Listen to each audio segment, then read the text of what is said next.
Bienvenue en classe sur l'ERTM. C'est toujours votre professeur Sekou Diabaté de l'enseignement technique et professionnel à l'ESICA.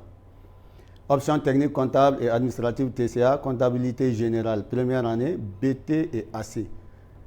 Le chapitre que nous allons aborder ici, c'est généralité sur le SIS-OADA et révisé, système comptable OADA. Donc c'est une nouveauté. La comptabilité a eu un changement majeur. Alors pour les élèves de la première année et deuxième année AC, il faut qu'ils s'imprègnent de la réalité du nouveau système comptable OADA. Le plan du cours. Les points clés de la réforme en grand 1, grand 2, cadre comptable, grand 3, codification, compte à 4 chiffres, grand 4, les principes comptables de base et l'image fidèle. Nous allons introduire ce présent cours qui vise les élèves de la première année BT et AC en comptabilité qui sont à leur début. Le répétiteur a donc pour rôle de compléter, d'expliquer et d'appuyer l'apprenant. Puisqu'il s'agit d'un tout début, alors il faudrait leur expliquer le changement qui s'impose en ce qui concerne la révision du système comptable OADA. Objectif opérationnel de premier niveau de comportement. Comportement entendu. Pour démontrer sa compétence, l'élève doit tenir les livres comptables d'entité selon les conditions, les critères et les précisions qui suivent. Donc, tenir les livres comptables d'entité, il s'agit de présenter le bilan, les états financiers et les travaux d'inventaire, donc qui aboutissent à la détermination des états financiers. Conditions d'évaluation. Travail consistant à passer des écritures comptables à partir des pièces justificatives, des journaux suivants, général, de banque, des ventes, des achats, du journal de caisse, du grand livre, d'un relevé de banque. Et à l'aide d'un plan comptable révisé, d'une calculatrice commerciale. Donc, on a besoin de tout ça au moment de faire ces évaluations. Donc, l'élève a besoin d'un plan comptable révisé.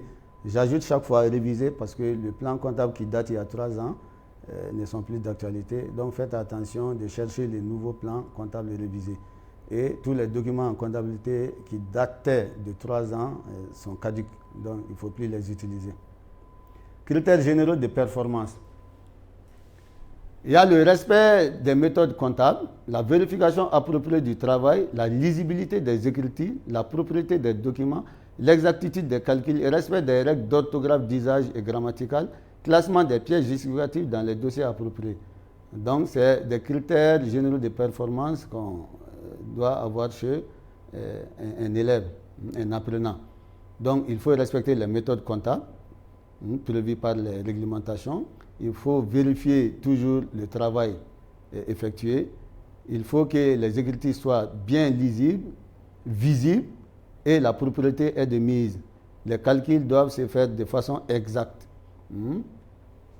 Et recommandations, l'apprenant doit procéder à la vérification des opérations effectuées, comme cité, à travers ces différentes productions concernant les erreurs d'imputation, de calcul, d'inversion de chiffres, les erreurs d'omission, et les erreurs de double emploi.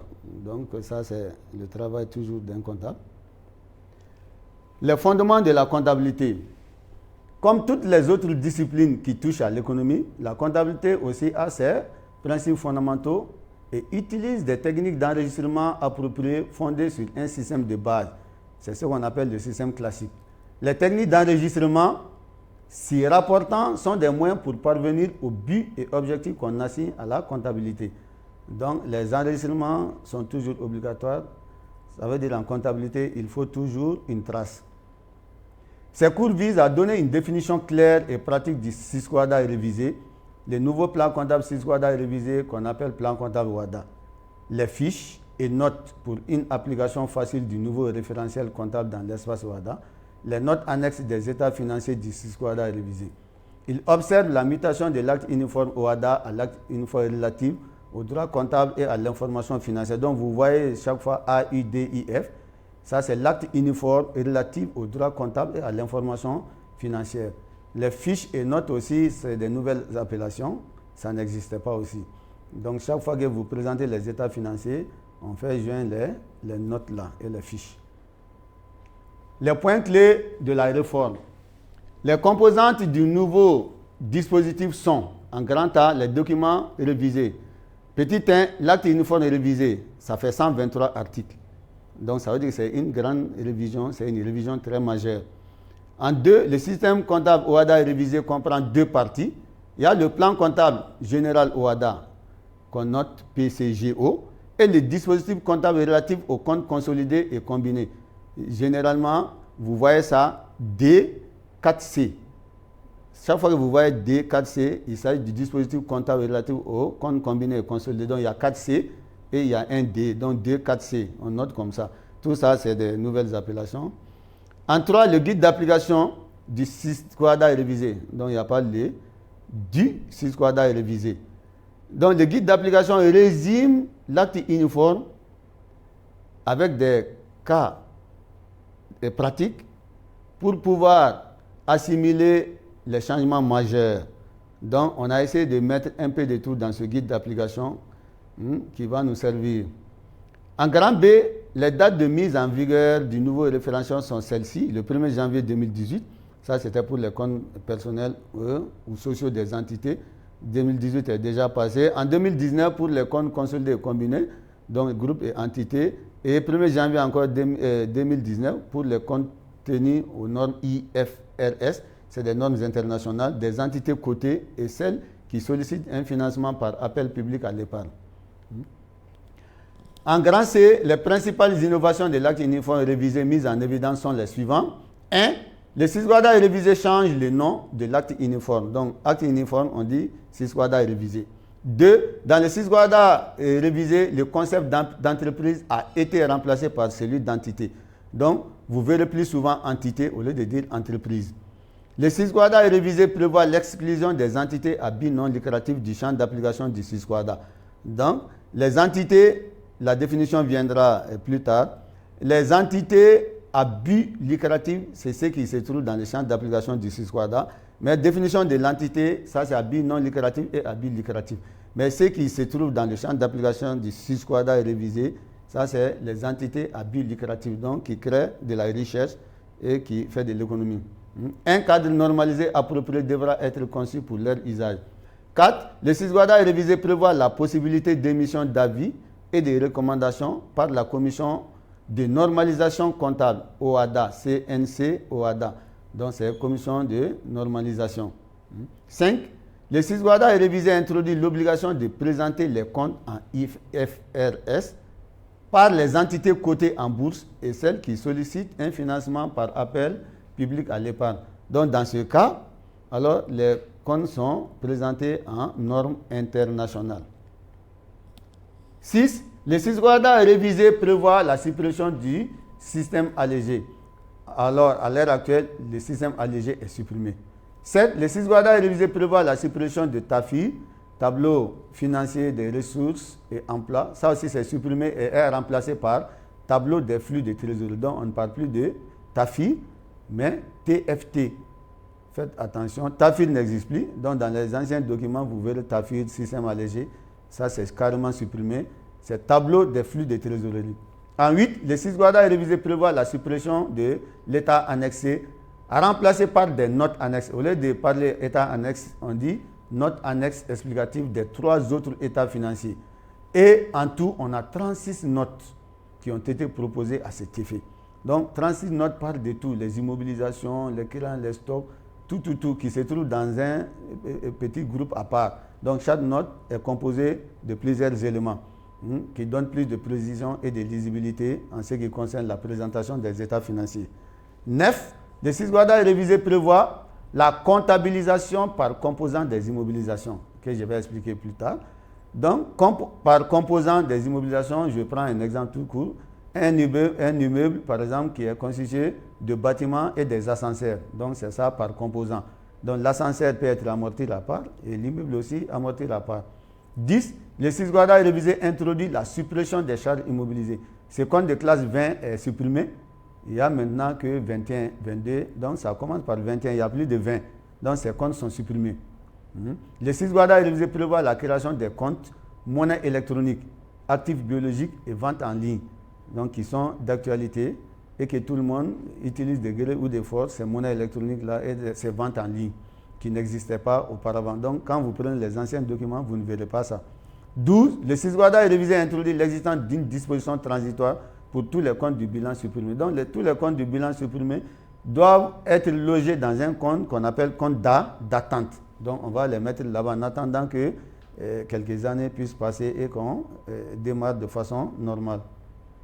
L'une des premières nouveautés observées à ce stade est l'usage du concept entité à la place de celui d'entreprise. Donc, au lieu d'entité, on dit entreprise. Cette notion donne une définition beaucoup plus large des sujets de droit astreints aux dispositions du droit comptable.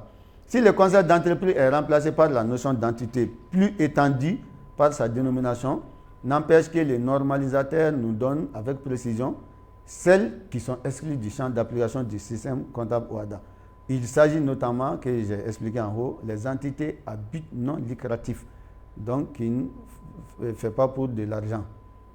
Donc ça ne fait pas partie du champ d'application du SIS-QUADA. Donc on dit entité, quand nous sommes dans le SIS-QUADA révisé, il s'agit des entités qui créent de la richesse à but lucratif. Mais la définition même de l'entité, il y a à but non lucratif et à but lucratif. Mais ceux qui sont tenus par le champ d'application du SIS-QUADA, c'est à but lucratif. L'autre nouveauté est l'introduction du concept entité d'intérêt public, EIP. Ces entités sont entre autres, dont les sociétés cotées, on les appelle EIP, les établissements de crédit, les banques et établissements financiers, on les appelle EIP, les compagnies d'assurance et de réassurance, on les appelle EIP, les organismes de prévoyance sociale, INPS et les mutualités, sont appelés EIP et celles désignées par les États partis comme EIP. La particularité par rapport aux entités d'intérêt public citées ci-dessus, c'est qu'elles doivent obligatoirement présenter leur état financier selon les normes IFRS, c'est-à-dire la norme internationale.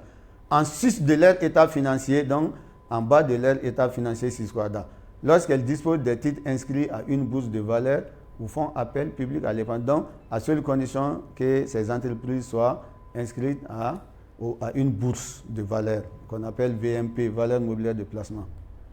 S'agissant des principes comptables, on constate la limitation du champ d'application du principe de substance over form en 4 points contre 5 dans l'ancien référentiel et la distinction de 2 catégories de principes comptables. On parlait de principes comptables à l'époque ça c'était de 1 à 9. Et avec la révision du SIS-QUADA révisé, c'est les postulats et les conventions comptables. Donc, qui remplacent les principes comptables. Donc, dans les documents anciens, vous verrez seulement les principes comptables de 1 à 9. Mais cette fois-ci, c'est en 2 parties, les postulats et les conventions comptables, que nous allons expliquer quand nous allons commencer le cours. Postulat de la séparation des services, par exemple, et on dit convention de prudence. Mais à l'époque, on disait tout simplement principe de la séparation des services, principe de la prudence, ainsi de suite. Mais maintenant, on dit postulat de la séparation et on dit convention de prudence.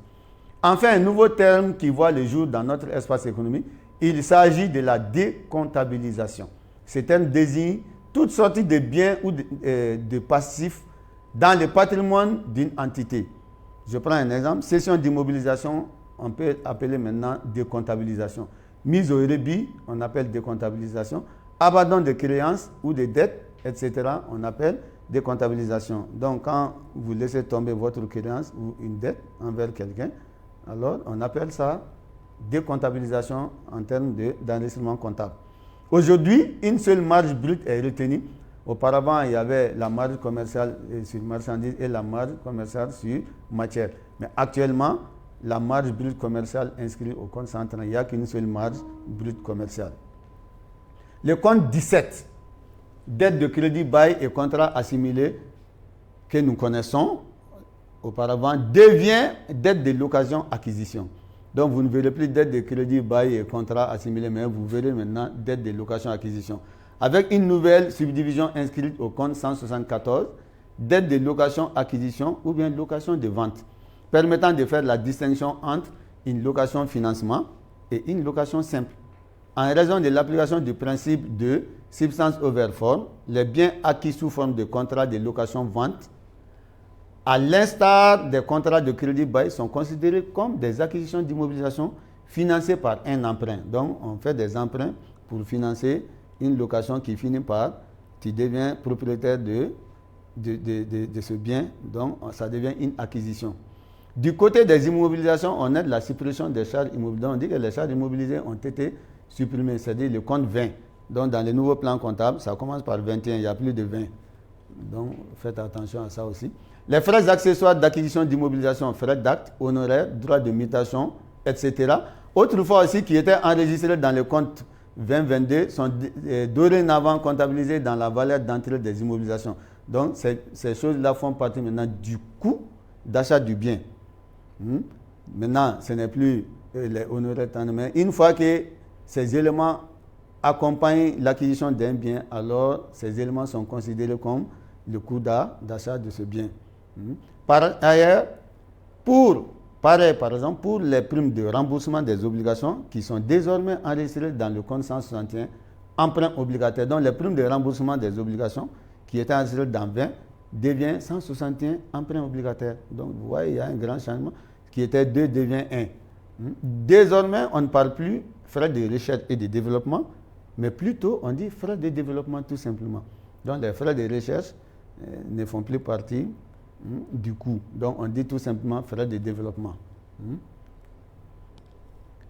L'introduction des sites Internet dans les immobilisations. Tout le monde y utilise ça aussi de gré ou de force. Tout le monde utilise ces sites Internet. Dans les immobilisations incorporées, donc elle fait partie des immobilisations incorporées, au compte 213, logiciel et site Internet. Donc on ne dit plus logiciel tout simplement, on dit logiciel et site Internet. Certains comptes nouvellement introduits, exemple, le compte 2286, terrain de location-acquisition, 2316 et 2326, bâtiment de location-acquisition, ou modifiés par leur dénomination, il s'agit aussi des comptes 225, terrain de jugement, comme les mines et consorts, qui devient terrain de carrière à tréfonds. Donc, tout le monde connaît jugement, mais maintenant on les appelle carrière à tréfonds. Donc, si tu veux parler des mines, c'est des terrains carrière à tréfonds. 24 matériels qui devient matériel mobilier et actifs biologiques. Donc, on a ajouté actifs biologiques. Et 246 immobilisation animale et agricole qui devient actifs biologiques. Donc, les chariots, les charrettes et consorts, les bœufs qui tractent là, c'est des immobilisations animales.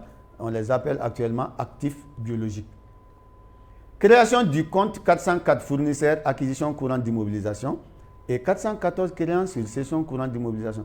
Donc, si l'activité de l'entreprise est récurrente, je prends un exemple, un loueur de véhicules qui fait des achats et des ventes de véhicules, il fait des locations, c'est son activité. Donc, quand lui il achète, par exemple, quand l'entreprise achète un véhicule, en ce moment, c'est 404 au lieu de 481 parce que ce n'est pas un investissement. Lui, l'entreprise n'achète pas pour des investissements, mais pour les reventes. En ce moment, on arrive dans 404, alors qu'on les faisait dans 481. Et si la même entreprise vend un véhicule, c'est 414, créance sur cession courante d'immobilisation, parce que son activité, c'est achat et vente. Le compte 46 associés et groupe est désormais appelé apporteur associé et groupe. Bon, plus court, on dit à l'usage du terme, on dit apporteur tout simplement. Donc, au lieu de dire associé et groupe, on dit apporteur. Le compte 49 et 50, les provisions pour le risque à court terme, vient de remplacer l'expression risque provisionné. Donc, chaque fois que vous voyez risque provisionné, ce n'est plus d'actualité, c'est les provisions pour le risque à court terme. L'un des changements les plus salués est sans doute la création d'un nouveau compte de trésorerie plus adapté au nouveau modèle de règlement, c'est-à-dire le compte 55, instrument de monnaie électronique, constitué de plusieurs subdivisions. Un exemple, carte de carburant, les gens l'utilisent fréquemment, carte de péage, téléphone mobile, pratiquement tout le monde l'utilise, téléphone mobile avec les Orange Money et consorts, transfert d'argent, ainsi de suite. Porte-monnaie électronique, les téléphones et les ordinateurs, les gens qui font généralement des achats avec l'ordinateur connaissent la monnaie électronique, même avec les téléphones. Enfin, les frais accessoires d'achat doivent être comptabilisés dans les comptes d'achat correspondants selon la nouvelle réforme, ce qui explique la suppression du compte 611, transport sur achat. Donc, si vous voyez dans l'ancien plan comptable, il y a 611, mais actuellement, il n'existe plus 611. Quand tu achètes 601, tu transport devient 601, on ajoute le 5. Donc, frais de transport. Donc, c'est un compte directement lié à l'achat. Donc, le compte 611 est supprimé afin de garantir une meilleure lisibilité de la marge commerciale. L'un des changements, et on a vu ça, l'approche par composant consiste à séparer ou à décomposer un actif corporel de valeur significative disposant un ou plusieurs éléments. ayant une durée d'utilité propre. Ces éléments sont comptabilisés séparément à partir d'une subdivision de l'actif en question et amortis selon leur durée d'utilisation prévue. J'ai déjà expliqué en haut, plus de détails. Exemple, un avion et ses moteurs. Donc, c'est deux immobilisations différentes. Avion amorti à part, moteur aussi amorti à part. Un bâtiment et ses ascenseurs. Bâtiment est amorti à part, à une durée de vie peut-être plus longue que l'ascenseur. Ceci concerne une partie bien définie des immobilisations corporelles parmi lesquelles on peut citer les bâtiments, certains matériels de transport, avions, bateaux, camions, les bus, et certains matériels et outillages industriels, agricoles et matériels pétroliers. Suivant l'article 11 de l'acte uniforme, les états financiers annuels sont rendus obligatoires en fonction de la taille de l'entité, appréciée selon les critères de chiffre d'affaires.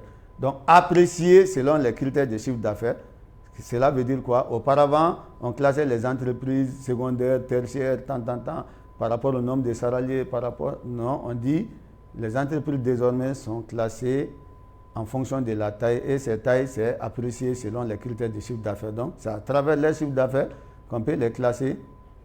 Il existe deux systèmes de présentation des états financiers selon les SISQUADA, le système normal SN et le système minimal de trésorerie SMT. Le système allégé existant sous l'ancienne réglementation n'existe plus, c'est supprimé. Et le tableau suivant résume les critères à considérer en vue du choix du système de présentation à retenir. Voici les secteurs d'activité. Secteur d'activité, activité commerciale et négoce. Si c'est le système normal, le chiffre d'affaires doit être supérieur ou égal à 60 millions. Donc tous ceux qui sont dans ces cadres sont considérés comme des activités commerciales ou négoces. Et en système minimal de trésorerie, il faut que ça soit inférieur ou égal à 60 millions. Les activités artisanales et assimilées, donc les femmes qui font des productions agricoles, les activités artisanales, développement, pêche et autres choses. Système normal, chiffre d'affaires, il faut que ça soit supérieur à 40 millions. Et si c'est en minimal, il faut que ça soit inférieur à 40 millions. Et les services, Sotelma, Malitel et consorts, chiffre d'affaires supérieur ou égal à 30 millions, si nous sommes en système normal, et système minimal, si le chiffre d'affaires est inférieur à 30 millions. Et pour les autres, le SISQUADA ne s'est pas prononcé. Donc peut-être il y a d'autres dispositions prévues, ou bien on maintient l'ancien. 3. Quelles sont les composantes des états financiers du SISQUADA révisé, les états financiers? Selon l'article 8 de l'acte uniforme au droit comptable et à l'information financière AIDCIF, un jeu complet d'états financiers annuels comprend le bilan, le compte de résultat, le tableau des flux de trésorerie, les notes annexes. Les états financiers forment un tout indissociable. Donc, si un élément manque parmi ces quatre, ce n'est pas un état, ça veut dire que les états financiers ne sont pas au complet. Les entités soumises au système minimal de trésorerie SMT tiennent une comptabilité de trésorerie aboutissant à des états financiers composés d'un bilan, d'un compte de résultat et des notes annexes suivant un modèle spécifique. Je vous remercie, à nous revoir très prochainement.